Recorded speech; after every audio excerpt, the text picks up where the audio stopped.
The more I study prophecy, the more amazed I am with God and His wisdom and His divine plan. It blows me away some days when I think about the prophecies that were given to men and women hundreds and thousands of years ago, and then today God gives us signs so we can identify that those prophecies are coming to pass, that we are living in the times that were prophesied about.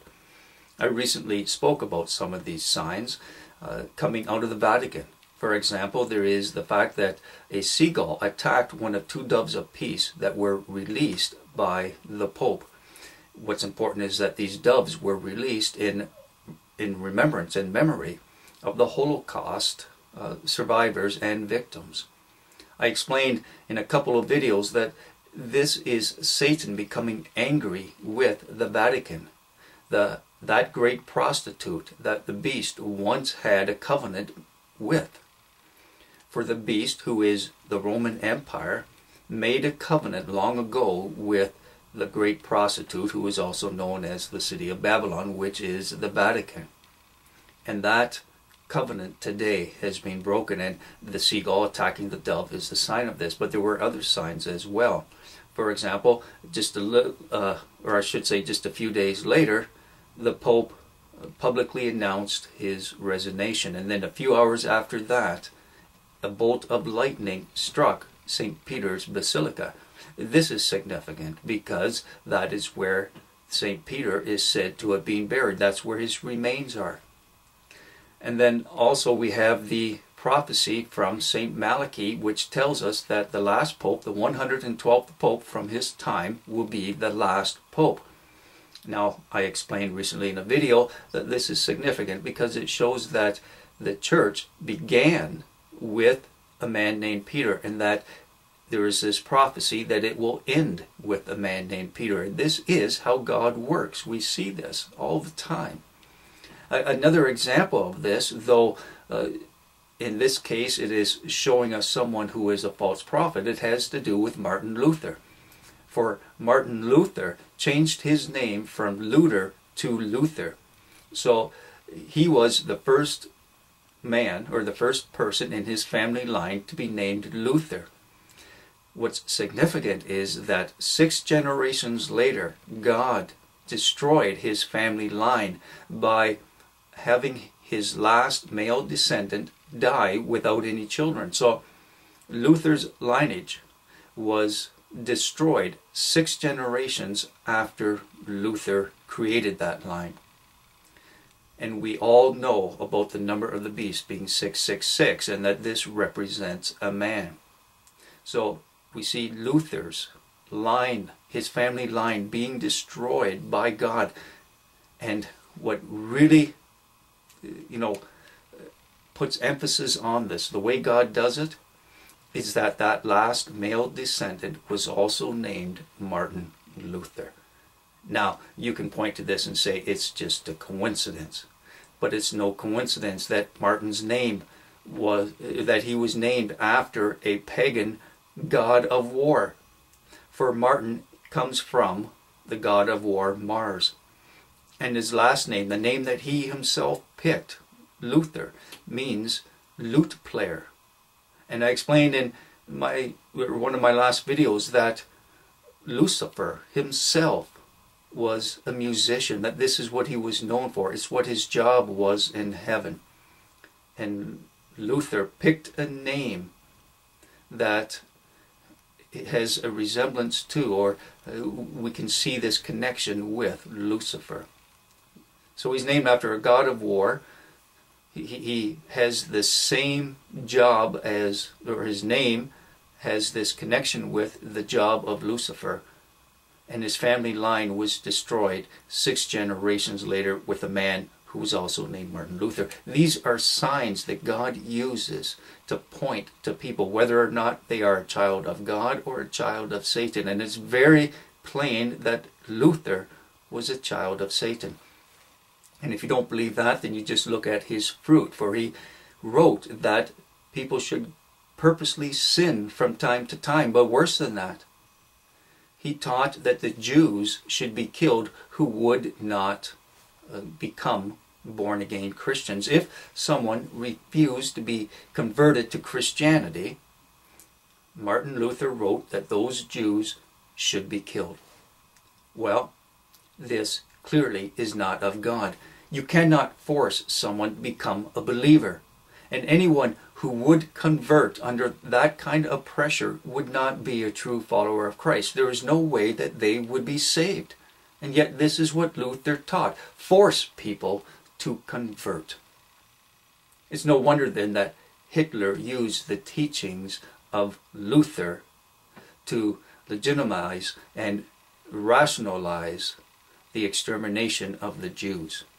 And one more point about Luther. He came from Germany, which is part of the Holy Roman Empire. So Martin Luther himself came from the beast itself, that Roman Empire. I bring this up because today we are seeing the same kind of signs pointing to the prophecies that were prophesied about long ago coming true. Now I'd like to look at another sign. This sign is similar to the kinds of signs I just talked about, but this one has to do with the 3-headed eagle, also with the beast that is described in other prophecies, for they are one and the same. They are talking about a world power that will be in control in the end hours of the end days, and that's the time that we are living in. You are looking at the banner that Hitler used, that he adopted while he had Germany and much of Europe under his thumb. You'll see that it is of an eagle, and underneath it, it is sitting on a wreath. Now, in the prophecy of Esdras, it describes this eagle as having 12 feathers and also 8 contrary feathers. Now, contrary means the opposite.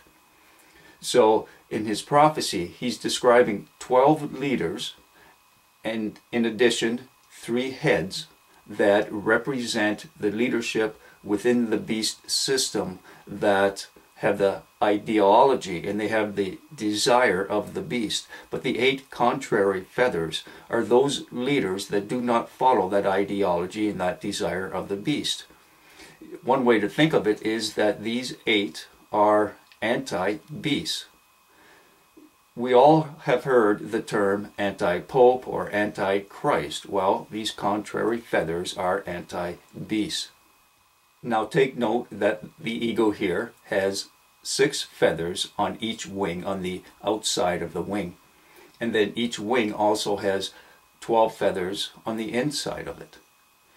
This is identifying it as the 12-feathered eagle that's described in the prophecy of Esdras. But just as significant is the wreath itself underneath.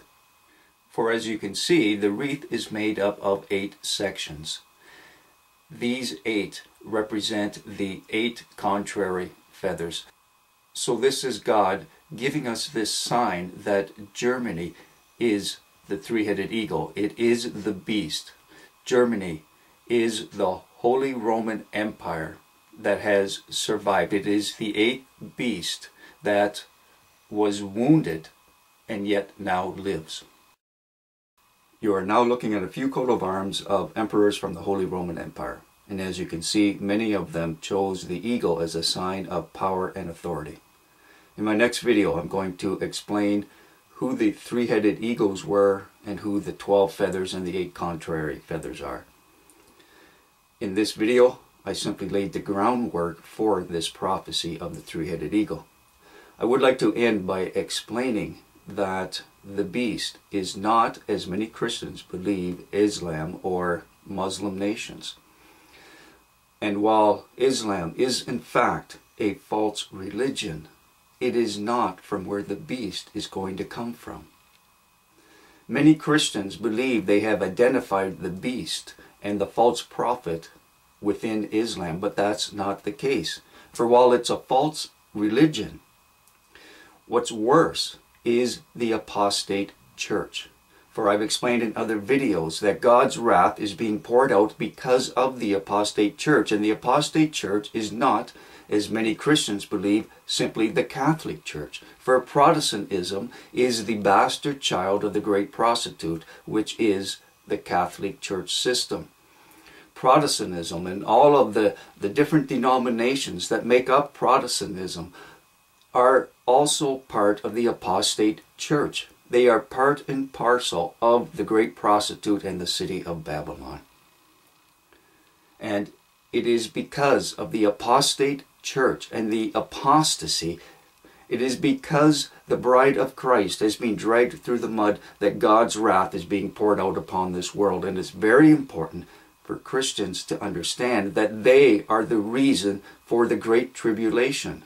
And the beast, which is the Holy Roman Empire, that once had a covenant made with the great prostitute, is now angry with her and hates her and will destroy her.